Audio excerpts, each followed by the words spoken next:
కళ్ళు కైపెక్కించే పోకళ్ళు కాటేస్తే కాదంటానా ఇప్పుడైనా వయసేమైనా సొగసేమైనా మరపించే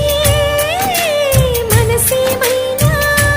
నవ్వు నవరాత్రి నీ కోసం తీసుకువస్తున్నా మైనా ఏమైనావే